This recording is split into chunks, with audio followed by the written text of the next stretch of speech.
cooking your way through life. Yo, every slip's a step we rise again. Hey guys, welcome back to the episode of Cooking Way Through Life with me, Chef Drake. Today we're going to do one of the recipes from my cookbook, Cooking Way Through Life. And today's recipe is going to be shrimp and grits. This is one of my favorite recipes and it's Halloween week. I'm back in Georgia right now, so I thought that I would do this because it kind of gives me a little nostalgia of being home. So I'm not very Southern. My grandma calls me the least Southern person that she knows, but I will say I like a little Southern food every now and then. So let's get started so we can actually eat this on time. So the first thing we're going to do is get started with our grits, but it's not just getting your grits in, it's actually getting in the other ingredients. So follow me over. We're going to go ahead and get our eye on, and I'm pouring in milk and water. The milk and water needs to come up to a nice simmer before we add in the grits. And then once we add in the grits with the milk and water, then we're going to actually need to continuously stir. So while this is going, won't take too long because I preheated my milk and my water. I'm going to also go ahead and get our grits or our shrimp going. So in my pan today, you can see that it's empty, but it's also cold pan. Now this is very important because the first ingredient that's going into our pan today is actually going to be a little bacon. So bacon going in, I need to render down this fat.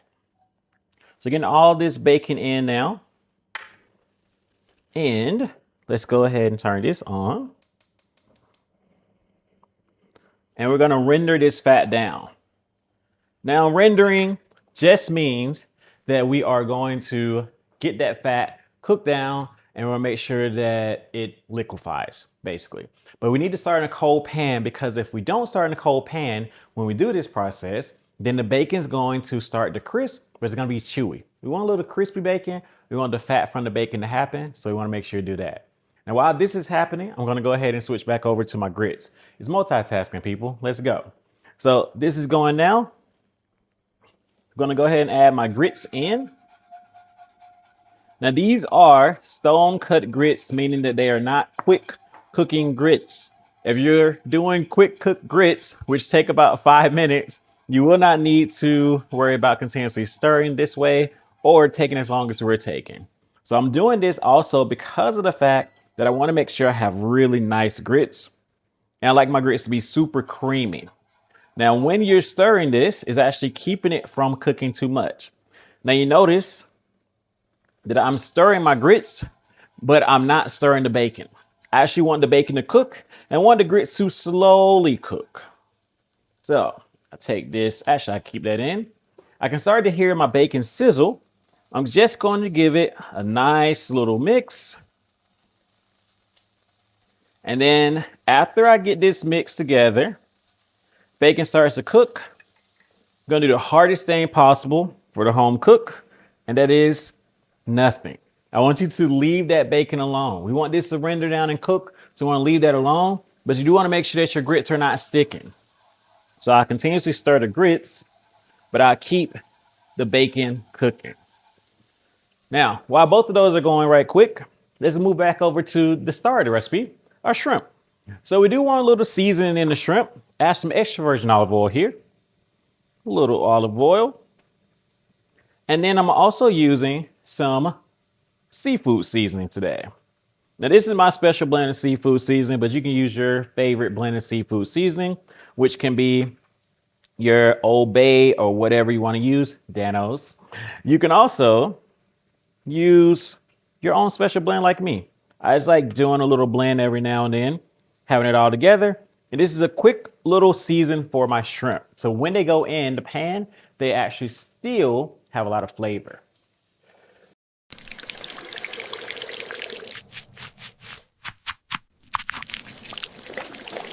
Let's move back over to our grits. And as the grits are cooking, I use more milk than water today. And this recipe I said is in my cookbook, but as I tell people when you buy my cookbook, these are all recipes to just kind of start with. You do not have to follow them exactly. I'll tell you more about that in a little while. Before we get on to that, let's go ahead and get our pan going for our shrimp. Now my bacon has rendered down a lot of the fat. You'll notice because it slowly stops the process of sizzling. So my sizzling stops a little bit so I can add in my next ingredients. Now, next we have some peppers as well as some garlic. So this is red bell peppers, green bell peppers, yellow bell peppers, and orange bell peppers, and some garlic. Once I add this in, that garlic blooms and it really, really shines. After that garlic goes in, it starts to bloom and shine. I'm gonna go ahead and add in the onions. I'm just using red onions today. And I'm also cooking this not too much. I actually want a little texture in here. So I don't want to soften these. I don't want to cook these too much. I just want to start the process of cooking and then also stop. This is what we're looking for. The nice flavor base for the shrimp. Now, this one is also optional. I have some jalapenos here. I love spice. So little jalapenos go in, or a lot. Go ahead and mix that all together. And now I smell all these amazing flavors coming together. As this is happening, don't forget about your grits. The whole point of multitasking is doing two things at one time or more. In this case, my grits are the most important thing to make sure that they do not burn or overcook. But they do take a while because, as I mentioned, we're using those stone cut grits. If you're using instant grits, they won't take that long. So you'll actually be better in that case. But I think the stone cut grits have a much better flavor. So it's up to you always. All right. Let's move back over. And now that my pan has been seasoned, as we might say, we're going to go in with our shrimp. So I move everything out of the center. And that's because the center of my pan is the hottest part. I really want my shrimp to get some color and some flavor. So I just put my shrimp right there in the center. Now, the grits are getting thicker and thicker. I'm going to, bless me, sorry. I get all the peppers here. So that capsaicin from my jalapenos come into the air. And it does cause me to sneeze a lot. If it causes you to sneeze as well, just be careful leaning over. Because as it caused me to sneeze, it just means I have a lot of pepper in there. All right, this is thickening up. My shrimp are cooking. The great thing about this is that we already started the seasoning process. This seasoning process is very, very carefully thought out. We season the shrimp. I'm also using the same seasoning for the grits. A little bit of that seasoning going in. So this gives me a base for both. Now, as my shrimp start to cook here, I'll get a nice little sear. Since I'm cooking them in a sauce, I'm not going to worry about flipping them over. I'm actually just going to flip them all together. So I'm just going to mix this all together here. And when I mix it together for that second side, I'm going to finish the cooking process with a little bit of white wine because we want to create a nice sauce. So I'm deglazing the pan with some wine here.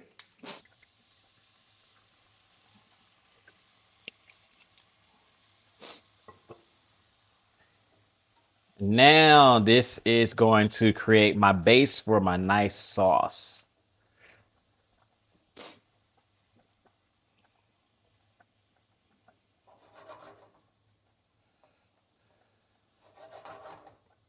Let that cook down for just a second and move back over to my shrimp or my grits. Sorry, shrimp and grits, getting them mixed up. Okay, so almost everything is done. The last steps for my grits, I'm going to add in some butter, some cream cheese, and some Parmesan cheese. And then I'm also going to add in cold butter to finish off the shrimp and grits. So that's what's gonna go in now. So what we're gonna do now is we need to make these grits creamy like I was saying before. So I'm adding in the butter first. The butter is gonna make sure we get that flavor as well as that first step of adding in that creaminess, right? But we're gonna add in 2 more ingredients too. So shrimp and grits sometimes have cheese in them. So why not add in a little cream cheese? If you never used this before, it's gonna give you an amazing kind of tanginess to it, but also your texture is gonna be great. And if you're cooking them ahead of time for a brunch, this will save you so much. Last but not least, some Parmesan. So I just used some Parmesan Reggiano. I did a rasp style grater. It's kind of stuck in there. Let me get it out. And I just grated it into my bowl. This all goes in. Plus you can add your seafood seasoning again or re-season your grits at this point if you want to make sure they are seasoned to perfection. Next, we're going to move on to these shrimps. So you already seen me season the shrimp, and I said we're going to add in the cold butter on this side. And so the cold butter is going to be so we can make this sauce. So everything's cooked down with that white wine, all this amazing flavors inside. We want to turn this into like a gravy style type of sauce on top, right? So what I'm doing is I'm slowly melting in the butter with the pan and making sure that everything comes together. This does not work if your pan's super hot. This does not work if your butter is basically melted. This only works if your butter is cold so that it can slowly melt in. And what you're seeing, if you look closely, is that the sauce is getting thicker and thicker. That's going to be that sauce that goes on top of the grits and gives you all that amazing flavor. So yeah, it's just like smelling really good right now, and it's going to taste amazing. So that's all you need to do. Just slowly melt it in. We're folding in the butter or stirring in the butter. If you watch Schitt's Creek, you know what I'm talking about. We're just stirring it in. So now you see how thick and creamy those grits are, as well as that sauce has now come together from that butter, bringing everything together. One final step, actually 2 final steps, sorry. The first one is I want to get some garnish ready. So I'm just using my knife, quick work of a little bit of my scallions, the green onions here. Then I'm also going to use a little bit of my lemon to get some lemon zest and a little lemon juice. Use a little zester here. This is going to brighten up my dish just a tad bit. But I like to zest first and juice second.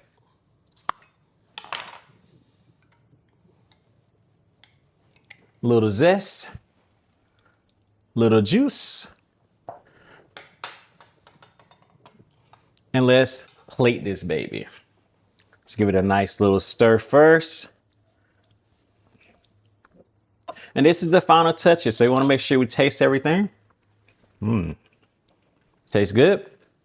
If not, we always got salt, pepper, and a little bit more seasoning. You can also taste our grits. Oh yeah. Those are probably some of the best grits I've ever made. All right. Let's start this cooking. I'm going to start this plating process. I want to take a bigger bowl here and a spoon.